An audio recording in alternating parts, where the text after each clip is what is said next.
Good morning, students. Let's start next topic of chapter 4, materials, metals and non-metals. Our next topic is reaction with water. Let us see how metals and non-metals react with water. आज हम study करेंगे कि metals and non-metals water के साथ react कैसे करते हैं. Sodium metal is very reactive. It reacts vigorously with oxygen and water. A lot of heat is generated in the reaction. It is therefore stored in kerosene. Sodium एक metal है जो कि बहुत ही रिएक्टिव है और अगर इसको हम ओपन में रखें तो एयर में प्रेजेंस ऑक्सीजन के साथ ये बहुत तेजी के साथ रिएक्ट कर जाती है और वाटर के साथ भी तेजी से रिएक्ट करती है. अगर हम इसको ओपन में रखते हैं तो कई बार क्या होता है, इसको आग लग जाती है कि ये इतनी रिएक्टिव मेटल है, ऑक्सीजन से रिएक्ट करके इसको आग लग जाती है. इसलिए इस मेटल को हमें केरोसिन में स्टोर करके रखना पड़ता है. एक्टिविटी 4.5 में यही दिखाया गया है, reaction of sodium with water, कि अगर वाटर जो है इसकी सोडियम जो है वाटर के साथ रिएक्ट कर जाती है और बहुत ज्यादा हीट जो है वो जनरेट होती है तो ये बहुत रिएक्टिव मेटल है, इसलिए इसको केरोसिन में रखना पड़ता है. You observe that sodium reacts vigorously with water. Some other metals do not do so. लेकिन कुछ metals ऐसा नहीं करती. For example, iron reacts with water slowly. जैसे कि iron water के साथ बहुत slowly react करती है. Generally, non-metals do not react with water. They may be very reactive in air. Non-metal जो है वो भी water के साथ react नहीं करती and वो air के साथ जो है reactive है. Such non-metals are stored in water. For example, phosphorus is a very reactive non-metal. जैसे कि सोडियम एक रिएक्टिव मेटल है, इसी तरह फास्फोरस जो है वो एक बहुत ही रिएक्टिव नॉन मेटल है. It catches fire if expose to air. इसको अगर हम एयर में रखते हैं तो ये आग पकड़ लेती है. To prevent the contact of phosphorus with atmospheric oxygen it is stored in water. इसलिए इसको वाटर में स्टोर करके रखना पड़ता है. जैसे कि सोडियम एक मेटल है, ये बहुत रिएक्टिव है, वाटर के साथ रिएक्ट करके जहाँ एयर में प्रेजेंस ऑक्सीजन के साथ रिएक्ट करके ये आग पकड़ लेती है, इसलिए इसको केरोसिन में स्टोर करना पड़ता है.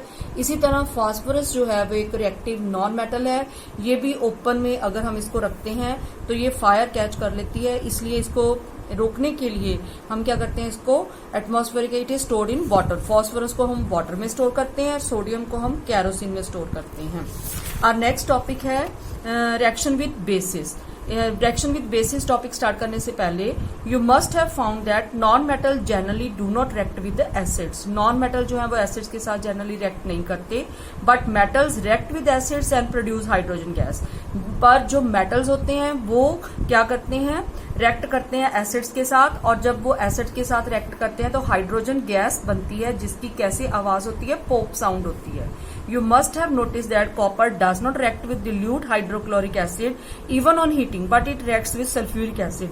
जो कॉपर है वो dilute hydrochloric acid के साथ रिएक्ट नहीं करता, सल्फ्यूरिक एसिड के साथ रिएक्ट करता है. तो कहने का मतलब है यहाँ पे हमने क्या टॉपिक पढ़ा है कि जो मेटल्स हैं वो रिएक्शन विद एसिड्स हम कर रहे हैं, कि जो मेटल्स हैं वो एसिड्स के साथ कैसे रिएक्ट करते हैं, नॉन मेटल जो है वो एसिड के साथ कैसे रिएक्ट करते हैं. Metals and non metals behave with acid. जैसे कि अभी हमने पढ़ा है कि नॉन मेटल जो है वो जनरली एसिड्स के साथ रिएक्ट नहीं करते, बट मेटल जो है वो एसिड के साथ रिएक्ट करते हैं और एसिड के साथ रिएक्ट करके कौन सी गैस बनती है, hydrogen gas with pop sound. Next है रिएक्शन विद बेसिस.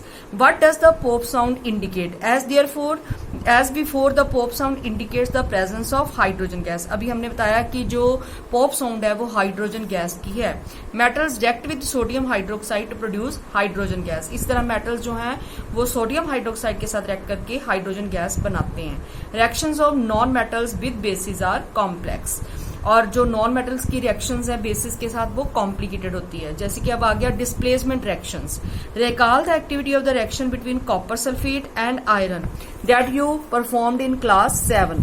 तो इसमें क्या है, हम कॉपर सल्फेट की आयरन के साथ रिएक्शन करेंगे तो क्या आएगा हमारे पास, आयरन के साथ जब रिएक्शन होगी कॉपर सल्फेट की तो आयरन सल्फेट बनेगा plus copper. What changes do you observe in the various beaker? You must read that one metal displaces. अभी यहाँ पे हम वही कर रहे हैं कि पहले कॉपर सल्फेट की जिंक के साथ रिएक्शन कर रहे हैं. जैसे कि अभी पहले बताया था कि कॉपर सल्फेट की आयरन के साथ जब रिएक्शन होगी, कॉपर प्लस आयरन सल्फेट क्या बनेगा, आयरन. कॉपर की किसके साथ रिएक्शन करनी है, सॉरी हमने करनी है कॉपर सल्फेट की आयरन के साथ. आयरन प्लस कॉपर सल्फेट क्या बनेगा, आयरन सल्फेट प्लस कॉपर। इसी तरह यहाँ पे हमने एक्टिविटी की है, ठीक है, उसमें क्या किया है हमने, copper sulphate zinc plus zinc किया है, तो क्या बनेगा, zinc sulphate plus copper. Same इसी तरह जैसे ये आयरन की कॉपर सल्फेट के साथ रिएक्शन है।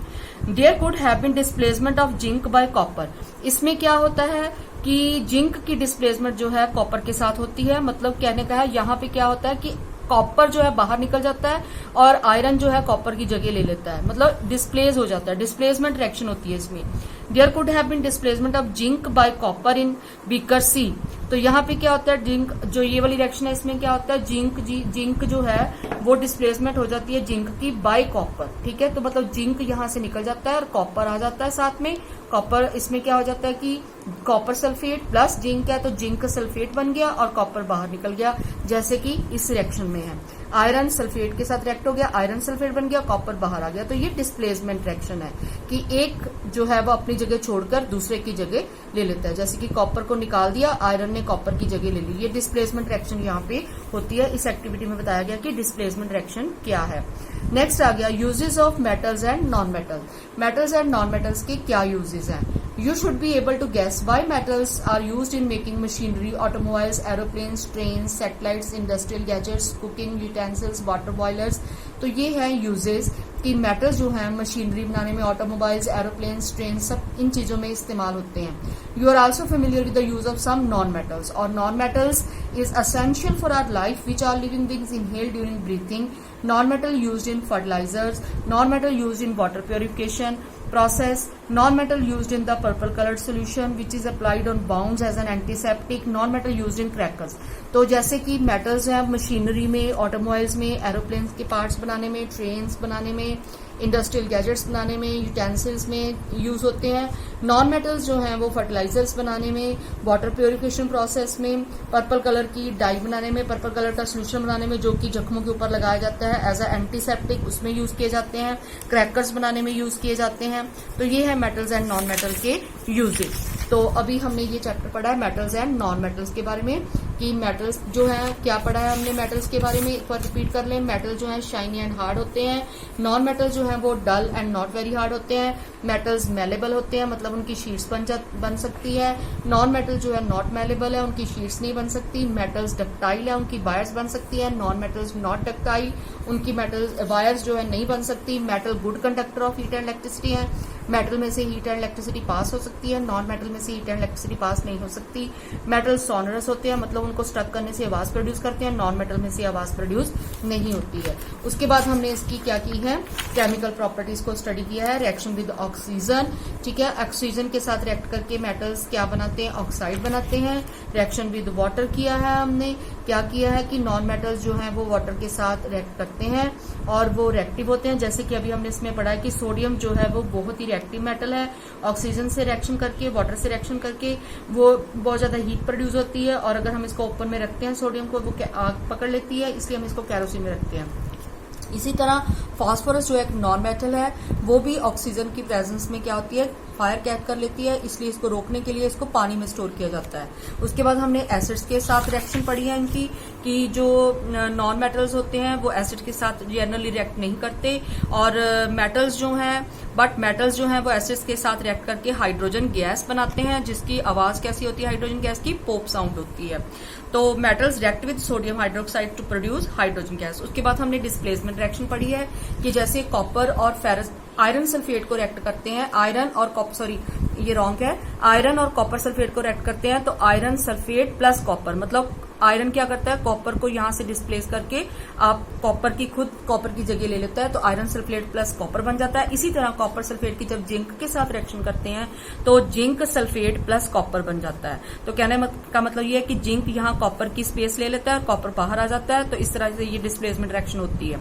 नेक्स्ट हमने पढ़ा है topic metals and non metal के यूजेस कि मेटल्स को कहाँ यूज किया जाता है। जैसे आपको पता ही है आयरन मेटल है, उसकी बहुत से लोहे के बहुत सी चीजें बनती हैं, ठीक है। इसी तरह कॉपर एक मेटल है, उसकी वायर्स बनती हैं। नॉन मेटल के भी बहुत से यूजेस हैं, फर्टिलाइजर्स में यूज किए जाते हैं, वाटर प्योरिफिकेशन प्रोसेस में यूज किए जाते हैं। इसकी पर्पल कलर का सोल्यूशन बनता है जो जख्मों पे लगाया जाता है एज एन एंटीसेप्टिक, क्रैकर्स में यूज होते हैं। तो ये है मेटल्स एंड नॉन मेटल के यूजेस। तो अभी आप ये चैप्टर समझ गए होंगे मेटल्स एंड नॉन मेटल, इसको अच्छे से रीड करो, कोई भी कंफ्यूजन है, डाउट है तो पूछ लेना। थैंक्स।